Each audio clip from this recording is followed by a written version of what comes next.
Devil May Cry de 2025 é um anime dirigido por Ed Shankar e inspirado na franquia de jogos da Capcom. Gerou grande expectativa e atraiu novos fãs com seu estilo visual e ritmo acelerado. No entanto, enquanto alguns elogiaram esses elementos, parte do público que já era fã da franquia sentiu que certas escolhas não funcionaram tão bem. Eu vim discutir esses pontos e entender por que o anime acabou gerando opiniões tão negativas.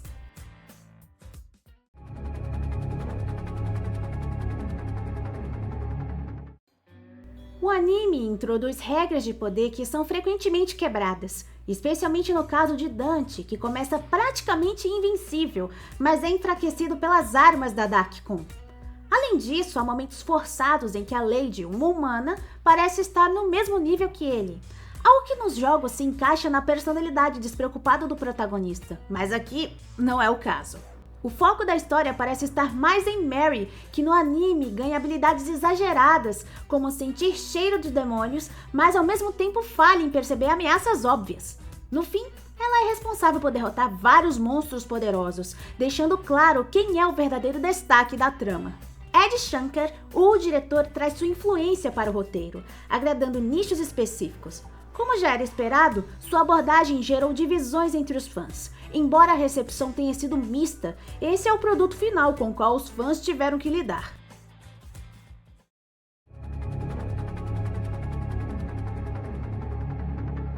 O anime nos apresenta Dante, aquele caçador de demônios cheio de carisma com um bom humor que também faz uns trabalhos como assassino de aluguel. Mas tem uma coisa que fica meio que no ar. Qual é a real motivação para escolher esse caminho? Nos jogos, isso é bem explicado, com toda a história da perda da mãe e do desejo de proteger as pessoas dos demônios. Fora que Dante sempre soube quem era Sparda, seu pai, e isso é super importante na construção do personagem. Além da Rebellion, sua arma icônica foi um presente dado por ele. Já no anime, parece que tomaram uma decisão criativa de cortar essa relação, fazendo Dante parecer alheio ao pai e à mitologia por trás.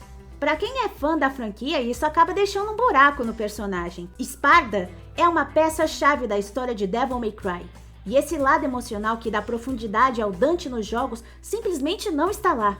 Resultado, Dante no anime perde um pouco do impacto e da essência que tanto cativam ele nos jogos.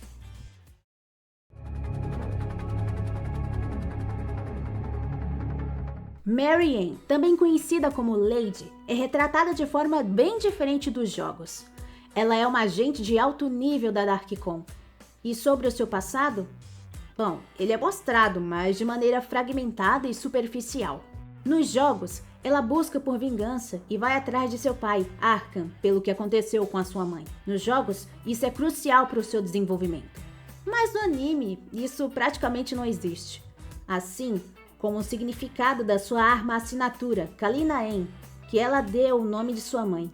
No anime, ela aparece com uma maleta escrito K.A. e ela até usa a arma por alguns segundos e depois é praticamente descartada. Além disso, sua personalidade sofre grandes mudanças. Nos jogos, pelo menos no 3, a Lady é séria e determinada. Apesar de seu trauma, ela possui momentos de empatia e crescimento emocional. Mas no anime, ela se torna exageradamente agressiva e arrogante, distorcendo a sua essência original. Outro ponto controverso é o seu desprezo pela lenda de Sparda. Nos jogos, apesar do seu ódio pelos demônios, pelo que aconteceu em seu passado, ela respeita o legado de Sparda como um símbolo de sacrifício. No anime, no entanto, ela desdenha dessa figura, tornando sua caracterização ainda mais distante da versão original. E isso acaba meio que frustrando a expectativa dos fãs, já que eles esperavam uma adaptação mais fiel.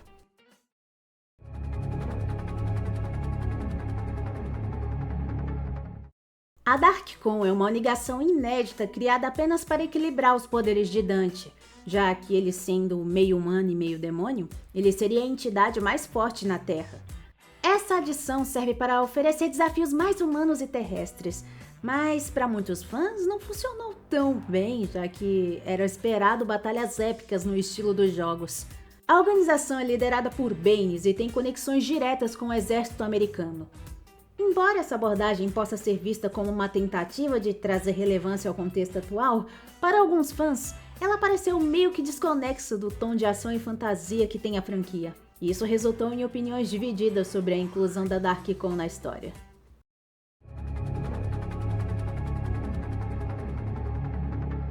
O vice-presidente Baines é um personagem original, atuando como líder político e chefe da Dark Con. Ele exibe traços de um líder religioso fanático e sai justificando a sua cruzada contra os demônios como um propósito divino.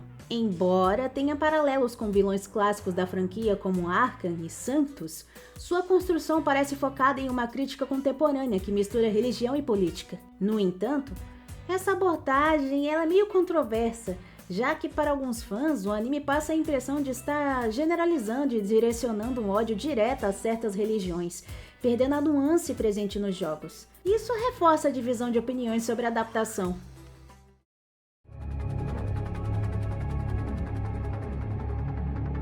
O Coelho Branco tem interpretações bem diferentes no anime de Devil May Cry e no mangá de Devil May Cry 3. No anime, ele é um humano que tinha a intenção de ajudar os demônios mais fracos a viverem no mundo humano. Porém, ao se ferir gravemente, ele começou seus experimentos, que acabaram fortalecendo a si mesmo, além de ele fazer isso com os demônios que ele trazia.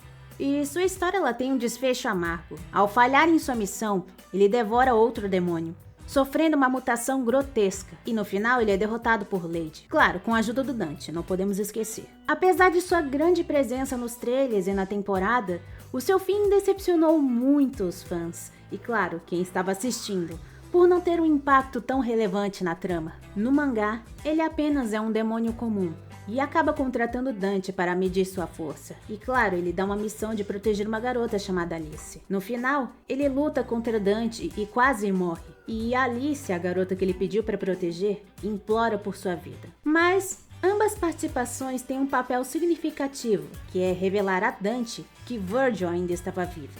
No geral, tanto no anime quanto no mangá, o Coelho Branco teve potencial, mas a sua participação não deixou uma marca forte.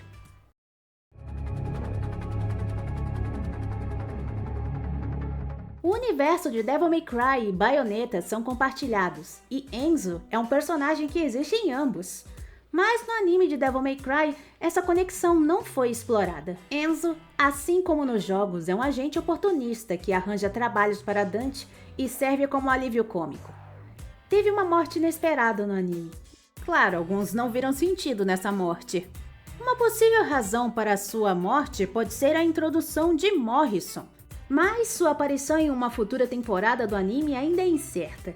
Enquanto isso, Enzo permanece vivo nos jogos de Bayonetta, deixando um vazio para quem esperava uma participação mais significativa no anime.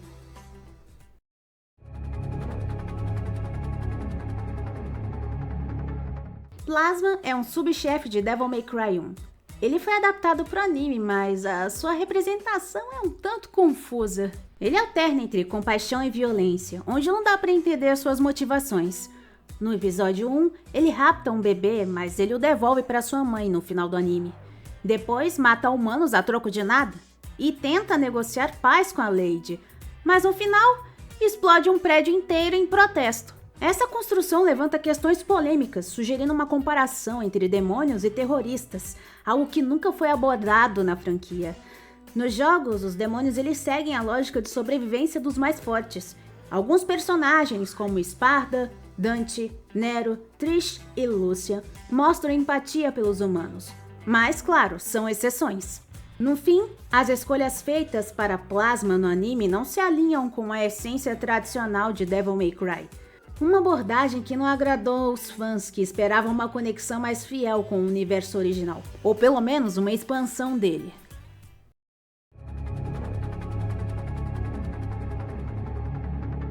O submundo de Devil May Cry nunca teve um nome. No anime ele é chamado de Makai, e esse sempre foi um background para a franquia. Lá é governado por mundos e seus subordinados, e nunca foi mostrado demônios serem tão fracos a ponto do ambiente ser hostil para eles. Claro que nos jogos, eles vêm para cá apenas porque sabem que é mais fácil de viver, já que não tem alguém mais forte que eles para subjugá-los. No entanto, no anime, Dante enfrenta dificuldades para respirar no submundo enquanto está em sua forma humana. algo que nunca aconteceu antes nos jogos. Esse nerf parece um artifício para criar obstáculos extras.